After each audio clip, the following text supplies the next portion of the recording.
So we're going to read the second story from our literature anthology book now.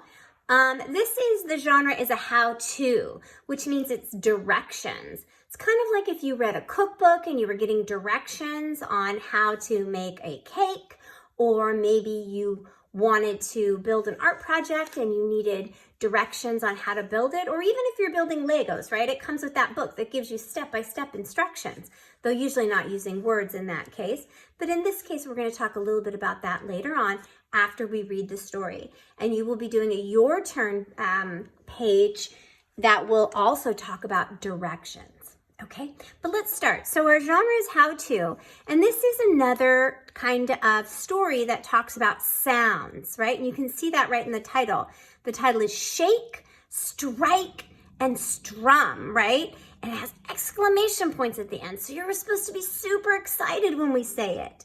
All right, so let's go ahead and read about how to make instruments. That's what we're reading about in this story.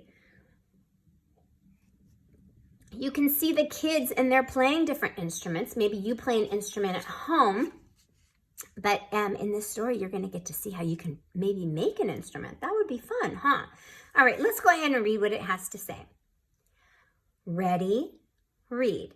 Shake, strike, strum. Instruments can be a lot of fun. Instruments make different kinds of sounds. Strike a drum, rum, pum, pum.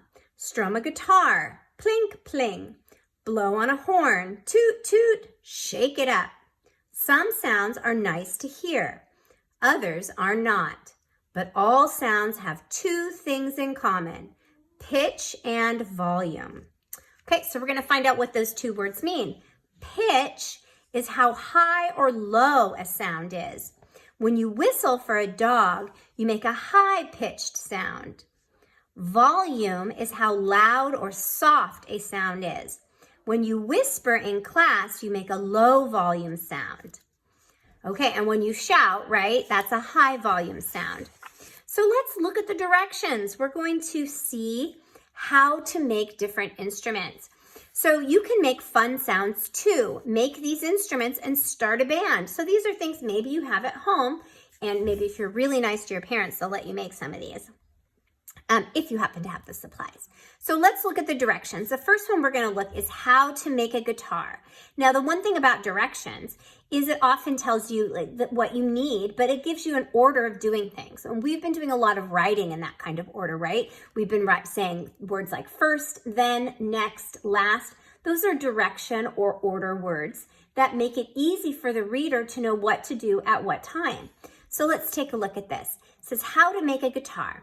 What you need, tissue box, rubber bands, tape, and a ruler. So that's kind of a guide of what you would need, the supplies that you need to have together to do that activity. All right, next we're gonna read about what to do. And this is where you see examples of your kind of like first, then, next, last type of things, which is super helpful. All right, let's go ahead and take a look at this. Number 1, stretch 4 to 6 rubber bands around the box. So you take the rubber bands and stretch them around. Number 2, tape a ruler to the back. This is the guitar's neck. Oh, here's one that's done for us. Number 3, decorate the guitar. Of course, that would be a choice if you wanted to make it fancy. And number 4, strum or pluck the rubber bands. That's how you would be playing it. All right, how to make a shaker. Okay, so we have more directions. This time it's directions on how to make a shaker. So let's take a look. What you need. All right, you need a plastic bottle, dried beans, and some stickers. What to do? Put beans into the bottle, put fun stickers on it, shake it and have fun. Here's an example. Now you can shake, strike, strum, and have some fun. So remember, directions tell you how to make or do something. So the directions usually have two parts, right? The first part is the materials list of the things that you need. The second part tells you the steps that you need to follow to make that item. All right, you're gonna have a Your Turn page to do where you will be talking about directions. Let's see if I have that here. Circle 2 materials that you need to make what is shown in each picture. So you're gonna be making these items. You're gonna circle your materials And then you are going to show the steps it takes to make the toast. I know you'll be great at this. So good job, and thanks for reading along with me.